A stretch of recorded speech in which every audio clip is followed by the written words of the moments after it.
Andrew from SACS. Interpreting the results of psych tests can be a real challenge.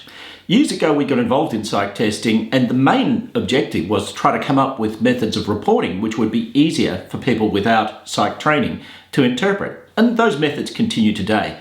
Let me show you some of the techniques that we use to try to make it easy for you to interpret psych tests. Firstly, we have live customer service, and we're only ever a mouse click or a phone call away. In our reports are HTML, and we have mouse overs with quick explainers and video links so you can watch a video to explain what each characteristic means. We have drop-in sessions. These are an opportunity to drop into a Zoom meeting where one of our trained employees will take you through an interpretation question so that you can go away confident of being able to make that interpretation in future.